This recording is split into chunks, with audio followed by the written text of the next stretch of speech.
Peuple de Dieu, je vous salue. Voilà. J'aimerais vous encourager à vous tenir debout. Nous allons lire un texte, Tite chapitre 2, à partir du verset 11 jusqu'au verset 15e. Il est dit: car la grâce de Dieu, source de salut pour tous les hommes, a été manifestée. Cette grâce, elle, nous enseigne à renoncer à l'impiété. 1. Et aux convoitises mondaines. 2. Et à vivre dans le siècle présent selon la sagesse. 3. La justice. 4. Et la piété. 5. En attendant la bienheureuse espérance et la manifestation de la gloire du grand Dieu et de notre Sauveur Jésus-Christ, qui s'est donné lui-même pour nous, afin de nous racheter de toute iniquité et de se faire un peuple qui lui appartienne, purifié par lui et zélé pour les bonnes œuvres. Dis ces choses, exhorte et reprend avec une pleine autorité, que personne ne te méprise. Dis Amen. Que personne ne te méprise, Tite. Tendre Père, voici le temps d'écouter ta parole. J'ai besoin de ta grâce. C'est vrai, je me suis préparé en tant que pasteur, en tant que théologien. Mais le plus important, la meilleure préparation, c'est celle qui vient de toi. J'ai besoin de ta grâce. Je te confie le canal que je suis. Mais je te confie également le peuple sur lequel tu m'as établi, qui va écouter. Daigne ouvrir notre entendement, afin que nous puissions comprendre comme toi tu voudrais que nous comprenions. Et que la foi qui va naître en nous puisse nous amener à mener une vie révolutionnée à la gloire de ton nom. C'est dans le beau et précieux nom de Jésus que j'ai prié. Et tout le monde dit, et tout le monde dit, et tout le monde dit, Amen. Veuillez vous asseoir. J'aimerais, à partir de maintenant, expliquer ce qu'on appelle la grâce de Dieu. Et le sous-thème de ce jour, la manifestation de la grâce de Dieu. Le texte que nous avons lu nous parle de la grâce de Dieu qui est source de salut. Cette grâce qui est source de salut a été manifestée pour tous les hommes, c'est-à-dire tous les êtres humains. Et cette grâce ne s'est pas manifestée seulement, mais elle nous enseigne à mener une vie de piété, de sanctification, selon la sagesse et la justice. Cette grâce également ne s'est pas manifestée pour le simple plaisir de se manifester, mais cette grâce nous donne l'espérance d'un monde à venir. L'espérance d'un monde à venir. Et cette grâce nous enseigne également comment Christ nous a rachetés. Aujourd'hui, je voudrais introduire l'étude sur la grâce de Dieu. Qu'est-ce que la grâce de Dieu? La grâce de Dieu est un sujet très important dans la Bible. Je pourrais dire, c'est le message central de la Bible. Parce que c'est la grâce qui nous permet de faire un pont entre l'Ancien et le Nouveau Testament. C'est la grâce qui nous permet de comprendre comment Dieu a travaillé avec les prophètes, les pères juifs, comment ils ont échoué, mais malgré l'échec, Dieu a continué à poursuivre le salut des humains jusqu'à ce que Jésus-Christ arrive. La grâce. On ne peut jamais expliquer, définir la grâce. On vit la grâce. Et quand un chrétien n'a pas compris la grâce, quand un homme de Dieu n'a pas compris la grâce, il devient un prédicateur légaliste. Il prêche la loi et il condamne les gens. Il met tout le monde sous discipline en désordre. Mais quand on a compris la grâce de Dieu, comme Dieu le voudrait, notre manière de raisonner change. Les chrétiens, plusieurs d'entre eux qui ont bénéficié de la grâce de Dieu, ne connaissent pas la grâce de Dieu. Dans mon ministère pastoral, je me suis rendu compte que les gens qui sont les plus durs, c'est les chrétiens envers les chrétiens. Mais celui-là, pasteur, il mérite que tu le mettes sous discipline pour 5 ans. Alors que celui qui dit 5 ans, lui-même, il oublie qu'il a bénéficié de la grâce de Dieu. Quand il était dans la même situation, on ne lui a pas donné 5 ans. On lui a donné 1 an ou 2 ans. Les chrétiens ne connaissent pas la grâce. C'est les gens les plus méchants entre eux, chrétiens. Quand est-il des pasteurs, ils sont encore les plus dangereux. Ils ne connaissent pas la grâce. Frères et sœurs, je vais m'évertuer, je vais faire un effort. Je ne peux pas prétendre vous expliquer la grâce. Parce que quand j'aurai réussi à vous expliquer la grâce, c'est que je n'ai pas compris la grâce. On ne peut pas l'expliquer. Mais on la vit et on la ressent et on bénéficie de ses effets. Qu'est-ce que la grâce? Nous allons le voir pendant cette série d'enseignements. Quel est le but de ce message? Le but de ce message, c'est d'amener l'Église à comprendre de façon profonde ce que signifie la grâce. On peut être chrétien pendant plusieurs années, on peut être responsable pendant plusieurs années, on peut être serviteur de Dieu pendant plusieurs années et ne pas comprendre et connaître la grâce. Jusqu'à ce qu'on la découvre un jour et qu'on dit, c'est maintenant que j'ai découvert la grâce. Plusieurs hommes de Dieu, plusieurs responsables, plusieurs chrétiens, s'ils sont sincères, ils peuvent le dire. La grâce, qu'est-ce que c'est? Quel est le problème auquel nous voulons apporter une réponse? Ce que les intellectuels appellent la problématique. La question centrale qui nous guide dans cette étude est la suivante. Qu'est-ce que la grâce de Dieu? Et comment cette grâce de Dieu s'est-elle manifestée? Et quelle est l'influence, quel est l'impact de la grâce de Dieu sur notre vie? Avons-nous réellement compris ce que c'est que la grâce de Dieu?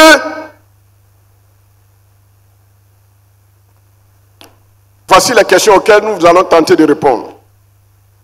Quel est le contexte historique? Dans quel cadre, dans le passé, l'apôtre Paul a écrit cette lettre à Tite? Tite est un des fils et des compagnons de Paul. Il était établi sur l'église de Crète. Et là, l'apôtre Paul lui donne des consignes. Il dit, Tite, tu es jeune, mais ne laisse personne mépriser ta jeunesse. Ce n'est pas parce que tu es jeune que quand tu vas parler, les gens ne vont pas t'écouter. Ne te laisse pas influencer par les vieillards. Ne te laisse pas influencer par les intellectuels. Mais dis ce que je t'ai dit de dire. Ça, c'est un disciple. Le disciple, il dit ce que son patron lui dit de dire, qui est conforme à la sainte doctrine. Et il lui donne des ordres, comment établir des anciens, des diacres dans l'église, des diaconesses, et ce qu'il doit enseigner. Parce qu'il y avait de faux docteurs qui s'étaient infiltrés dans cette église, dans cette ville, et qui enseignaient des choses contraires à la grâce. Et il rectifie, il dit, voilà ce que tu dois dire. La grâce de Dieu a été manifestée en Jésus. Et voici ce que la grâce nous donne. Voilà un peu le contexte historique de cette lettre de Paul à Tite. Il met l'accent sur des thèmes clés, tels que la grâce de Dieu, tels que la vie de piété, la transformation morale. Quand on reçoit la grâce de Dieu, on n'est plus la même personne. Mais si pendant 15 ans, 10 ans, 20 ans, 30 ans de vie chrétienne, tu as toujours ton même sale caractère, est-ce que la grâce de Dieu t'a touché? Question.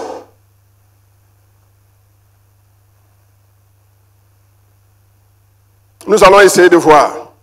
Alors nous allons définir d'abord le mot, la grâce de Dieu, le concept grâce de Dieu. En hébreu, le mot grâce vient du mot ken. Ça n'a rien à voir avec le ken des kenneurs. N'allez pas dire, le pasteur a dit que Dieu est un kenneur. Non, c'est une coïncidence. En hébreu, le mot ken, signifie grâce. Ça vient du verbe kana. Kana qui signifie donner grâce, obtenir faveur. Ce qu'on ne mérite pas, mais qu'on obtient par pure miséricorde. C'est ça la grâce. Dans le grec, le mot grâce vient du mot charis. D'où est venu le mot les charismatiques. Nous sommes des charismatiques, c'est-à-dire on met l'accent sur les dons spirituels. Mais ces dons spirituels sont le produit de la grâce. C'est pourquoi on appelle ça les charis. Ce n'est pas des dons qu'on mérite. On ne va pas étudier pour avoir un doctorat en prophétie, en parole de connaissance, en ceci, en cela. Donc c'est de là venu le mot grâce, qui vient du verbe kairo, qui veut dire donner grâce, manifester la faveur. C'est de ce mot grâce qu'est venu chez les catholiques le mot Eucharistie. Eucharistie.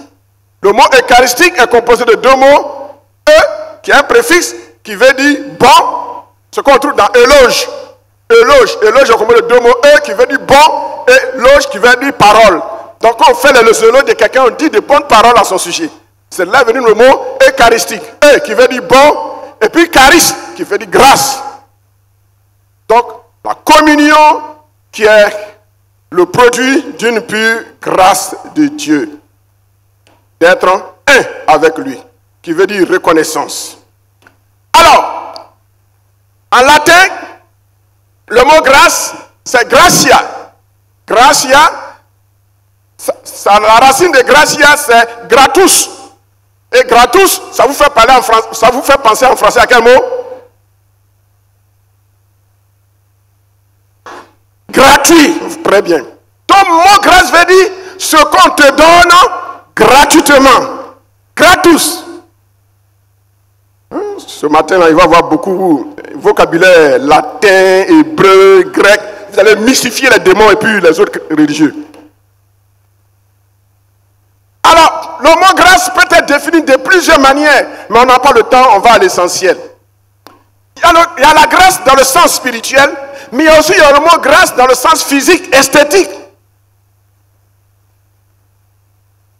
Quand on dit une femme est gracieuse, c'est-à-dire, elle ne peut pas passer inaperçue. La grâce. C'est vrai que la Bible dit que cette grâce, elle est trompeuse, mais c'est ce qui est dans le cœur qui fait la valeur de la femme. Mais cela ne veut pas dire que la femme à l'extérieur ne doit pas se faire belle. Est-ce qu'il y a des femmes ce matin dans cette église? La femme doit être gracieuse, bien habillée, bien pimpante. Voilà. Et les anges, quand les anges la voient, ils sont contents. Mais quand ils voient aussi dans le cœur, ils sont encore plus contents. Donc, grâce, c'est un attrait irrésistible. Donc, quand on parle de la grâce de Dieu, ce n'est pas seulement le don immérité que Dieu nous accorde, mais la grâce de Dieu a un attrait irrésistible. Personne ne peut résister à la grâce de Dieu. Quand la grâce de Dieu se manifeste dans ta vie, tu ne peux pas résister, à moins que tu veuilles toi-même volontairement résister.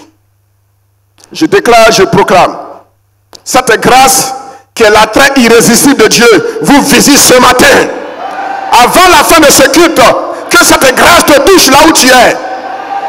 Ce dont tu as besoin, tu l'obtiens par cette grâce irrésistible. Est-ce que je parle à quelqu'un? La grâce, une faveur, une bienveillance, ce qui nous attire et ce qui nous permet d'avoir la faveur de Dieu gratuitement. On n'a pas d'effort physique à faire. Il suffit simplement de croire la grâce. On a besoin de cette même grâce devant les difficultés financières.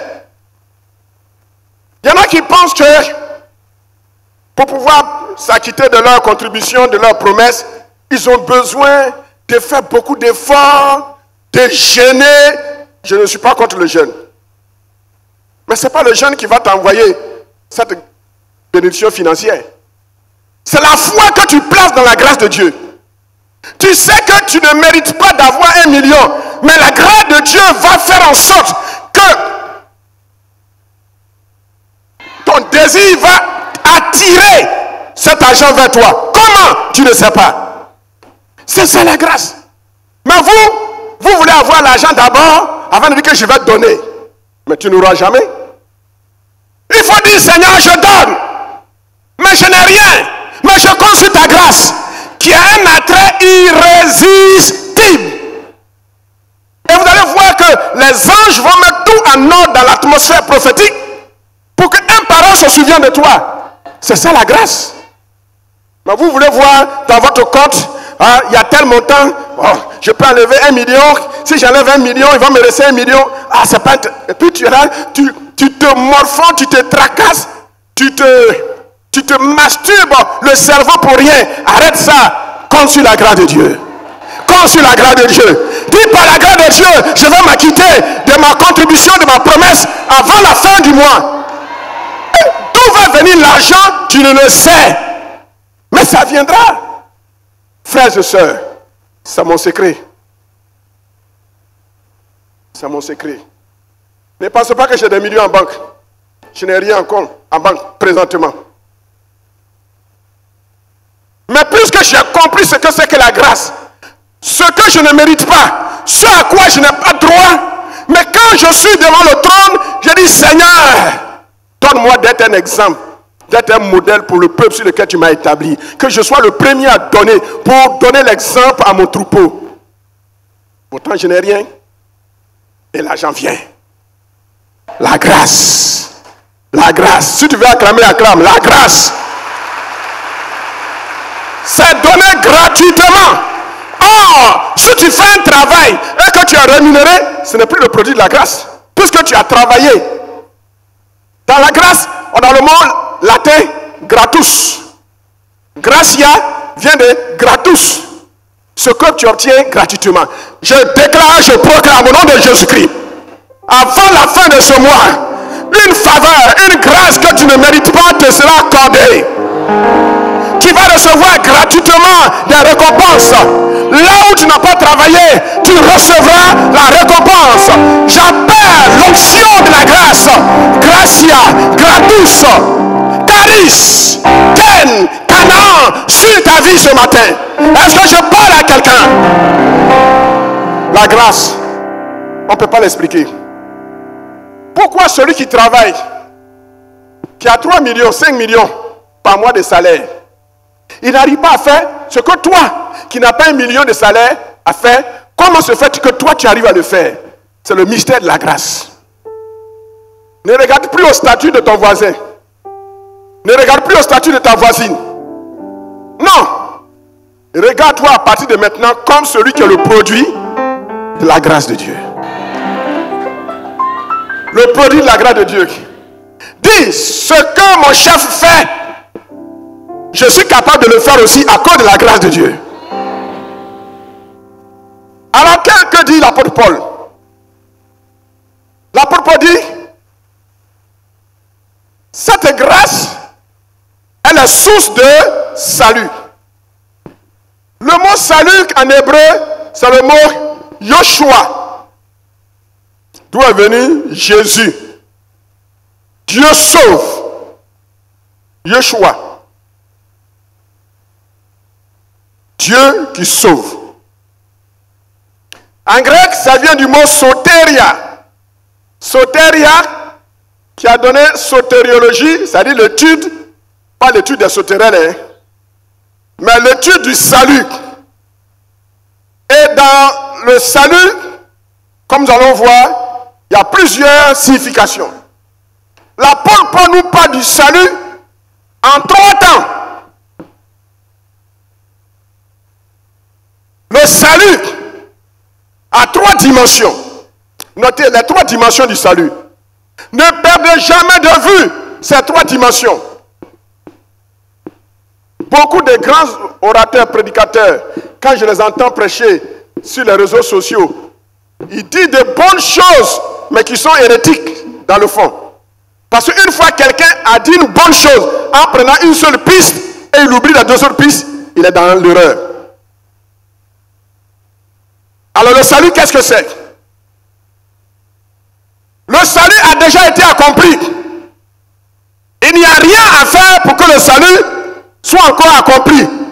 Quand Jésus a dit, tout tout est accompli à la croix, c'est le salut qui est accompli. On appelle ça la dimension du passé prophétique du salut.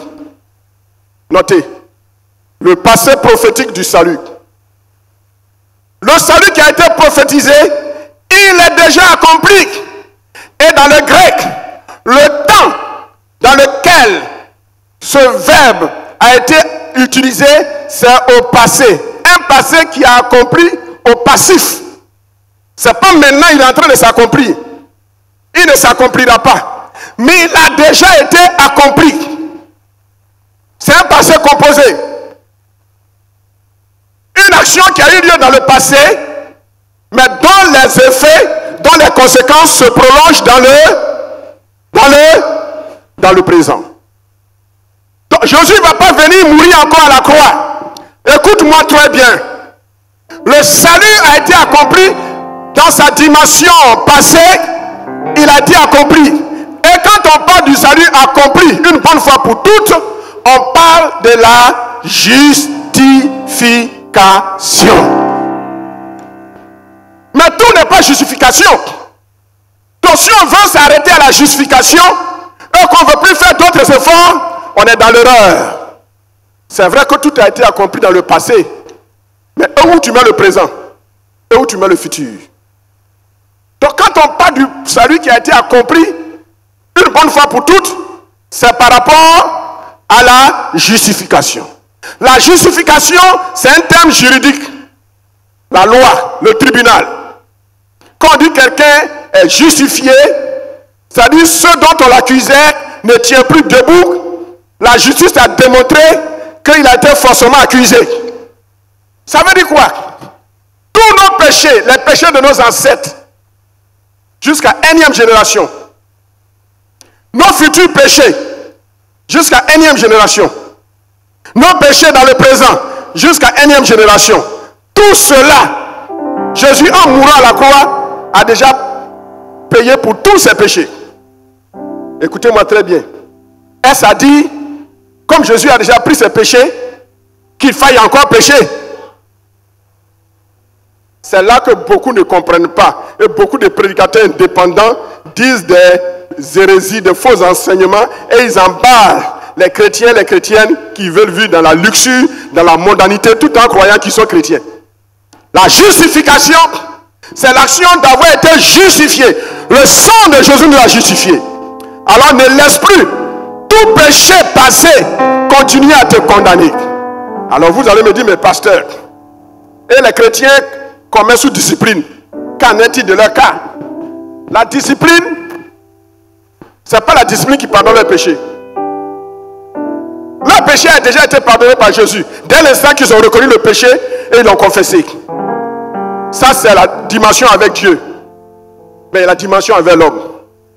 Le fait qu'ils aient caché leur péché au sacrificateur, au prêtre, au berger, le jour que le berger découvre qu'il a péché, il a menti. C'est le fait qu'il ait menti sans confesser son péché au berger. Quand le berger apprend, le berger le met sous discipline.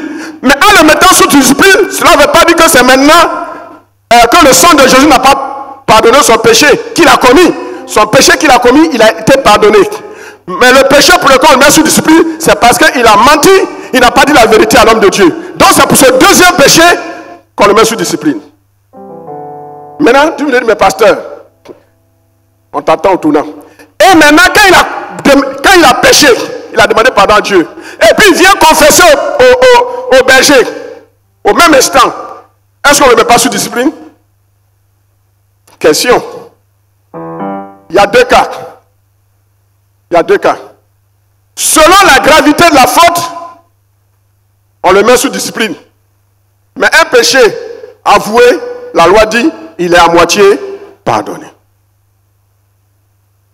Et quand c'est un péché qu'on peut couvrir, que le berger peut couvrir, alors on le met sous discipline, mais pas publiquement. Pas publiquement. Quand le berger est lui, la discipline existe, mais elle n'est pas connue. Et il y a un troisième cas, de la non-gravité de la faute, le fait que celui qui a commis le péché vient lui-même volontairement avouer son péché, l'homme de Dieu prie pour lui, il dit, pour la foi que tu as eue en Dieu et pour la foi que tu as eue en moi, sans me mentir, sans me tromper, tu es pardonné. Au même instant, cette personne est pardonnée. Mais le sang de Jésus qui a coulé a pardonné tous ses péchés. La discipline, c'est une discipline corrective. La discipline, c'est une discipline préventive. La discipline, c'est une discipline dissuasive. C'est pour ça qu'on met les gens sous discipline. Si une fois quelqu'un a péché, qu'il a demandé pardon à Dieu, il est pardonné. Mais la faute qu'il a commise a des conséquences. Il doit assumer les conséquences de cette faute. C'est pour cela qu'on le met sous discipline. Sinon, ce n'est pas la discipline qui pardonne ton péché, c'est le sang de Jésus qui pardonne le péché. Est-ce que je me fais bien comprendre? Donc, la dimension passée du salut, c'est qu'on a été justifié. Maintenant qu'on a été justifié, l'apôtre Paul dit quoi? Puisque tu as été justifié, tu étais voleur, tu as volé. L'avocat a plaidé, on dit tu es juste. Maintenant, comporte-toi comme quelqu'un qui n'a jamais volé. Comporte-toi comme quelqu'un qui n'a jamais cherché femme, ni garçon. Comporte-toi comme quelqu'un qui n'a jamais parti chez les féticheurs. Comporte-toi comme quelqu'un qui n'a jamais insulté. Comporte-toi comme quelqu'un qui ne sait plus mentir. On vient maintenant dans la deuxième dimension du salut, dans le présent prophétique du salut, qu'on appelle la sanctification. La sanctification.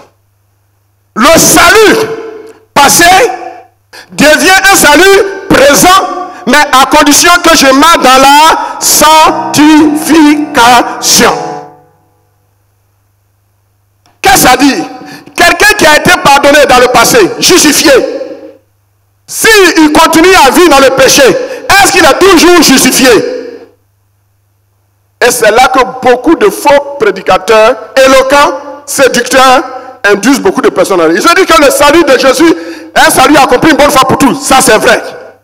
Donc, tout ce que je peux faire dans le présent, même si je bois, je vais en boîte de nuit, je cherche femme, ça n'a rien à voir avec mon esprit. Ça, c'est mon corps. Mais Jésus est mort. Il m'a donné un salut qui est éternel.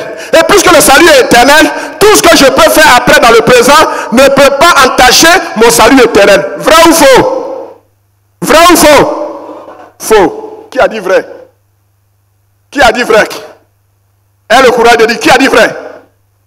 Tu vas demander à ton voisin de te... Si dans le présent, je ne vis pas dans la sanctification, je mets en cause tout ce que Jésus a fait dans le passé. Pour que la justification soit juste dans le présent, il faut la sanctification. Et c'est dans la sanctification que la différence se fait. La sanctification, ce n'est pas la morale. On ne fait pas ceci, on ne mange pas ceci, on ne porte pas ceci. Non, la sanctification, c'est la vie de l'Esprit de Dieu en nous. Ça vient d'un long mot grec composé de 3 mots. Hagiasmos. Dis avec moi, hagiasmos. Hagiasmos, c'est composé de 3 mots. Le A qu'on trouve dans apolitique, dans anormal, ce qui n'est pas normal, ce qui n'est pas politique. C'est un privatif A. Et puis, gia. Gia, c'est un mot qui vient, c'est un mot grec qui vient d'un autre mot dont la racine est gay. Gay, qu'on trouve dans géographie, qui veut dire la terre.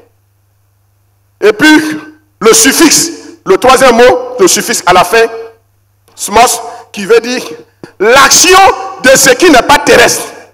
Donc, en grec, le mot sanctification, hagiasmos, signifie ce qui n'est pas mélangé aux choses de la terre.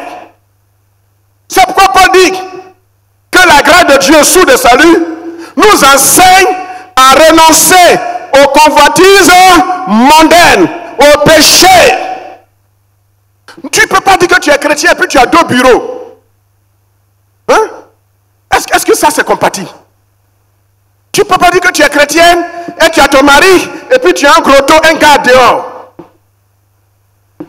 Et puis dans les funérailles, surtout chez nos frères bêtés, la Doubéi. La Doubéi. Quand vous voyez une femme qui va trop au funérailles, demandez-lui, est-ce que tu as ton Doubéi? Si elle te dit qu'elle a Doubéi, elle est suspecte. Les funérailles, c'est le lieu où les Doubéi se rencontrent. Et le vieux feu s'allume. Si tu as un Doubéi ce matin, la grâce de Dieu te visite. Abandonne-le. Abandonne-le. Abandonne-le. Car si tu meurs avec un Doubéi, tu vas en enfer. Nous ici, on va faire des funérailles grandioses pour toi. Mais Dieu ne te connaît pas. Que tout esprit de Doubéi soit brisé. Est-ce que je parle à quelqu'un ici? Et là-bas, oh.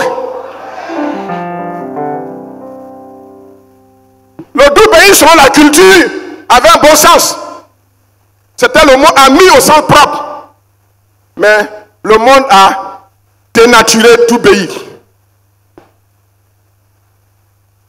Quand nous étions convertis, nous avions des amis. Au sens propre du mot ami. C'est s'opposer, ami. On ne flotte jamais. On ne parle jamais d'affaires de sexe. Si on ne t'a pas dit que celui-là, celle-là, ils sont des amis, tu ne peux pas croire. Tu les aurais pris pour des fiancés. Mais en réalité, c'est cet ami-là qui préparait le terrain pour le fiancé de son ami sœur. Et vice-versa. Mais ici, aujourd'hui, au XXIe siècle, ami devient croisement.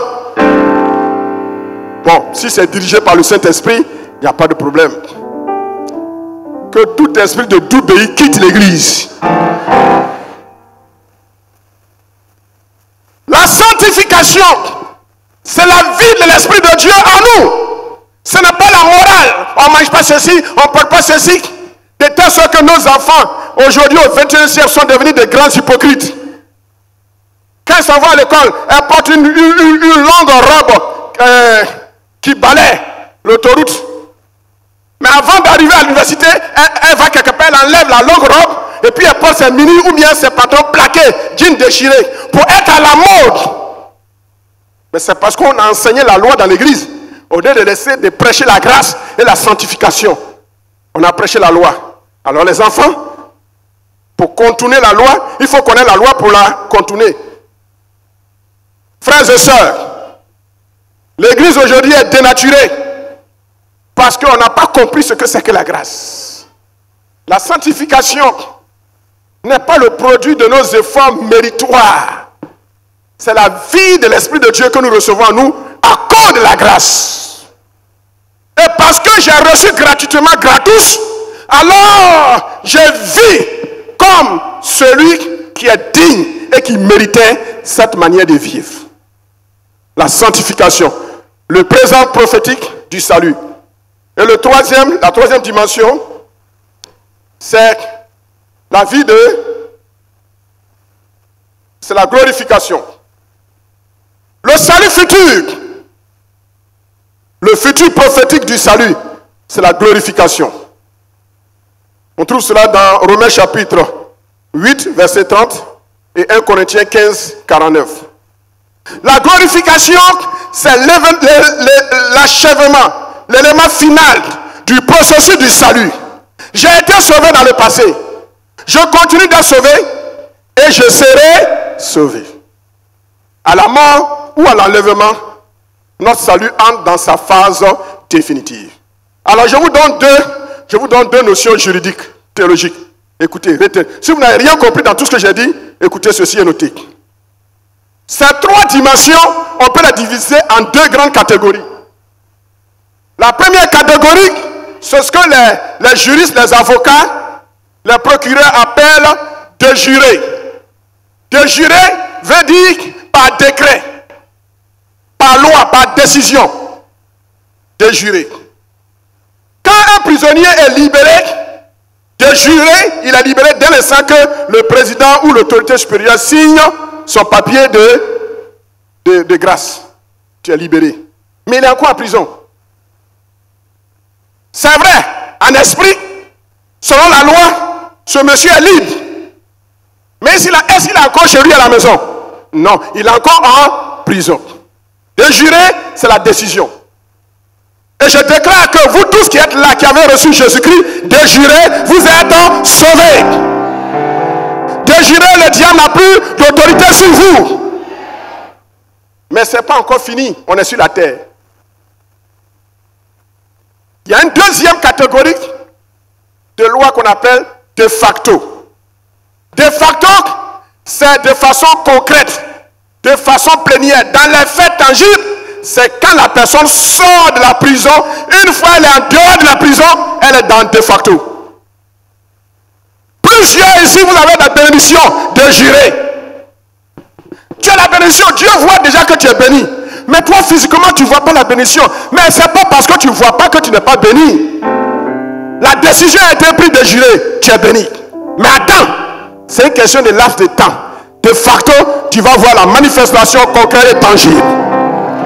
Donc, nous sommes sauvés de jurer, mais de facto, nous ne sommes pas encore sauvés. On sera sauvés quand on va mourir dans la foi. On sera sauvé quand Jésus-Christ viendra nous prendre. Là, notre salut entre dans sa phase concrète, plénière, qu'on appelle le salut de facto. Est-ce que vous me comprenez? Dieu m'a béni, mais je ne vois rien. À partir de maintenant, quand tu pries, dis Seigneur, je te bénis. Parce que j'ai été béni de jurer. J'ai été béni, le décret a été pris. La décision a été signée. Je suis béni. Et je verrai la bénédiction se manifester concrètement. Dis Seigneur, ce n'est qu'une question de jours, d'heures, de minutes. Si Satan te dit, Dieu te fait de fausses promesses, dis Satan, ferme ta gueule. Le Seigneur a appliqué la première loi de jurer. Et de facto, il va appliquer la deuxième loi où je vais voir ma bénédiction de façon concrète. Alléluia. De jurer, nous avons ce terrain, mais de facto, nous le verrons se réaliser dans le futur proche. Il dit la grâce de Dieu sous le salut a été manifestée. Je vais m'arrêter sur ce mot. Et nous allons continuer mardi. Ceux qui veulent être enrichis, je vous donne rendez-vous mardi. Et je voudrais qu'on me donne beaucoup de temps pour enseigner. Donnez-moi 1 heure de temps pour enseigner le mardi. Il dit la grâce de Dieu, la faveur imméritée de Dieu, l'attrait irrésistible de Dieu, c'est manifesté. Manifesté au passé composé. Alors quel est le mot grec que Paul utilise dans manifester? Alors, le mot manifester, en hébreu, c'est le mot galar. Galar, qui signifie découvrir, qui signifie révéler, dévoiler. Dans le grec, le mot dévoiler, manifester du moins, c'est phanérosis. Phanérosis est composé de 2 mots. Phaino qui veut dire lumière, briller. Donc il veut dire que la grâce de Dieu a brillé. Elle est apparue de façon visible. Ce n'est pas un esprit. Elle a été visible. Cette grâce, phanéro. Le mot phanéro décrit comment la vérité de Dieu sur la grâce de Dieu a été rendue évidente à l'esprit des hommes.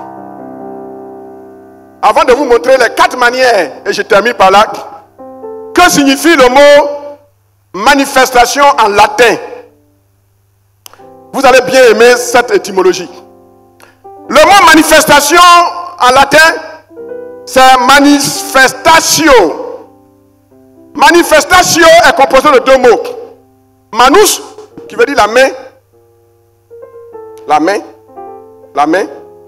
Quelque chose qui se fait à la main. Manus. Et la racine, festus. Festus qui veut dire frapper. Alors je me dis, mais où est le sens?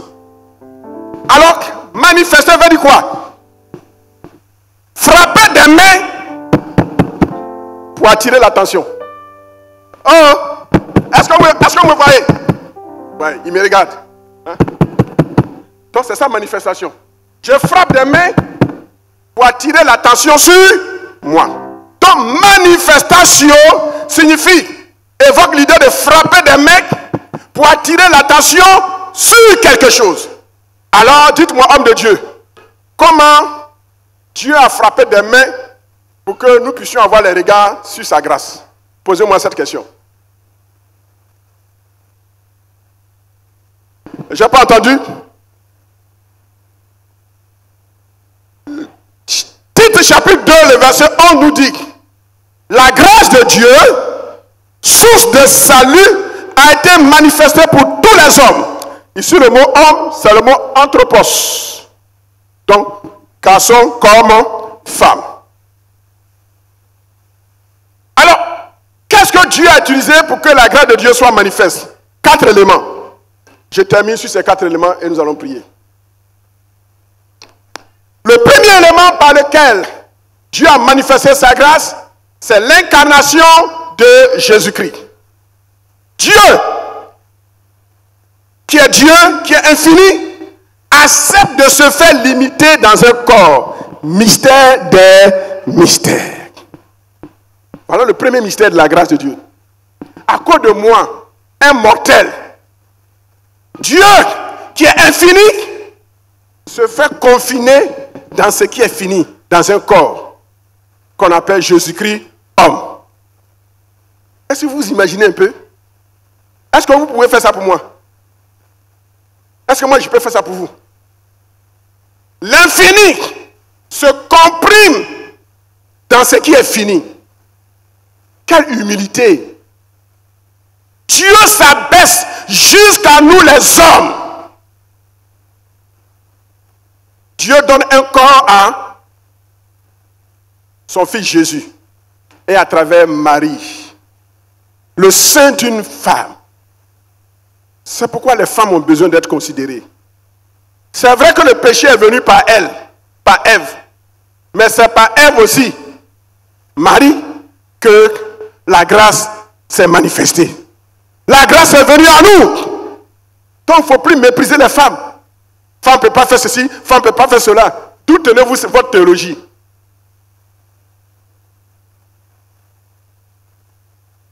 X est supérieur à Y. X est inférieur à Y. Par transitivité, c'est que X est égal à Y.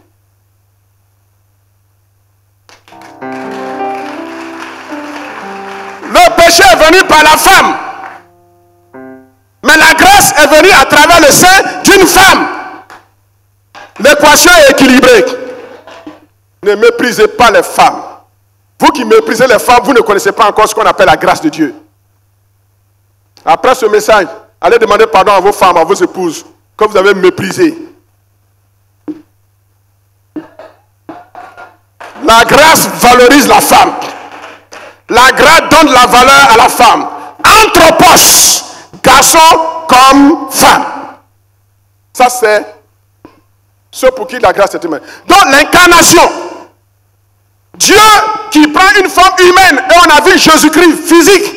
Il marchait dans les rues de Jérusalem, de Bethanie. Jésus-Christ n'est pas un esprit, c'est un être humain. Voilà comment la grâce est manifestée. Elle se manifeste d'abord par l'incarnation. Deuxièmement, comme la grâce de Dieu s'est manifestée, elle s'est manifestée dans la vie de Jésus-Christ. Dieu est homme, soumis aux mêmes tentations que nous, il n'a pas péché. Vous voyez le risque que Jésus a pris en acceptant de venir sur cette terre. Si Jésus péchait, comme le premier Adam, nous on serait foutus. Il n'y aurait plus de troisième chance. La grâce est un risque. La grâce est un acte audacieux de la part de Dieu. Et si Dieu a fait ça pour toi, à travers son fils Jésus, quel risque toi tu ne peux pas prendre pour Dieu? Quel risque? Quel risque tu ne peux pas prendre pour Dieu? Pour que sa maison soit achevée, pour que nous puissions avoir de l'espace. Quel risque vous ne pouvez pas prendre pour Dieu? Vous dites que vous aimez Dieu. Mais il y a des gens aussi ailleurs qui aiment Dieu. Si j'étais le pasteur d'une église anglophone, je serais l'homme le plus heureux. Parce que les anglophones, leur foi est une foi pratique. C'est chez nous les francophones qu'il faut 1000 personnes pour construire la maison de Dieu. Dans le monde, un seul musulman construit une mosquée. Un seul musulman Un seul Libanais, un seul Arabe construit une mosquée. C'est les chrétiens qui n'ont rien compris encore dans le donné. Il faut 1000 personnes et il faut 4 à 5 à 10 ans pour construire une église. Vous n'avez pas honte? Vous dites que nous sommes les enfants de la grâce. Mais la grâce, c'est riche. Si j'avais une église anglophone, 10 anglophones, 10 hommes d'affaires, eux seuls auraient déjà achevé cette église. Et les 10 autres auraient acheté le terrain. Est-ce qu'on est là? Je ne vous sens plus. C'est ça la grâce. Jésus a prié riche. Il pouvait pécher. Mais à cause de nous et à cause de son Père, il n'a pas péché. C'est ça. Le risque, le danger qui était dans la manifestation de la grâce. Troisièmement, qu'est-ce qu'il a fait? La grâce de Dieu s'est manifestée comment encore? Troisièmement, il a accepté d'aller mourir à la croix. La mort de Jésus est la manifestation tangible de la grâce de Dieu. Jésus a donné le meilleur de lui-même à Dieu. Il a eu peur à un moment donné, il a dit, Seigneur, Père, toutefois pas ma volonté, mais que ta volonté soit faite. Quels sont les actes que nous posons ici dans l'église où on voit la volonté de Dieu? Quels sont les risques que nous prenons qui peuvent nous amener jusqu'à la mort? Aujourd'hui, c'est le m'as-tu vu, se faire voir. Pas de brisement, pas d'amour propre, pas d'amour pour Dieu. On n'est pas prêt à s'abandonner, à s'oublier pour Dieu. On veut toujours être vu. Vous ne connaissez pas encore la grâce de Dieu. On m'a fait ça, il faut que je me venge. Non. Jésus ne s'est pas vengé à la croix. Il dit, Père, pardonne-leur, car ils ne savent pas ce qu'ils font. Frères et sœurs de El Kabod, quel est votre degré de compréhension de la grâce de Dieu? Que Dieu ait pitié de nous. Que Dieu nous aide. La mort. Il a donné le meilleur de lui-même.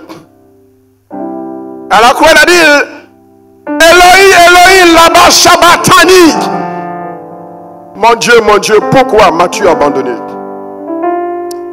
On découvre ce que c'est que la grâce quand tout le monde nous abandonne dans les moments difficiles. Nos meilleurs amis, on ne les voit pas, ils disparaissent. Même nos parents, ils disparaissent. Ceux à qui on a fait du bien, quand le temps de la croix arrive, ceux à qui on a fait du bien, ils sont les premiers à lever la pierre, la main contre nous. Je sais de quoi je parle. Nous avons traversé ces moments difficiles, ma femme et moi. Et c'est là que j'ai commencé à comprendre un pan de ce que c'est que la grâce de Dieu. Je ne crois pas encore cerner toute la grâce de Dieu. La mort de Jésus. Est-ce que nous sommes prêts à mourir en nous-mêmes? Est-ce que nous sommes prêts à mourir en nous-mêmes? La grâce de Dieu exige la mort en nous-mêmes. Jésus est mort en lui-même et il s'est livré à la croix. Et Jésus a été enterré. Mais si Jésus restait dans le tombeau, la grâce de Dieu ne se serait pas manifestée entièrement. Que s'est-il passé? La Bible dit le troisième jour, un ange est venu rouler la pierre. Et la puissance de la résurrection qui était en Jésus a fait sortir Jésus du tombeau. Il a ressuscité. Voilà les 4 actes tangibles de la manifestation de la grâce de Dieu. L'incarnation, la vie de Jésus, Dieu et homme, la mort de Jésus et la résurrection de Jésus. Voilà comment la grâce de Dieu s'est manifestée dans la vie de Jésus pour nous, les humains. Que Dieu bénisse sa parole dans nos cœurs. Que la gloire, que la louange, que la magnificence reviennent à celui qui était, qui est et qui sera, qui reviendra bientôt nous prendre. Vous avez été édifié? Partagez ce message et transformez une vie. Pour plus d'enseignements, abonnez-vous à nos pages. Que Dieu vous bénisse.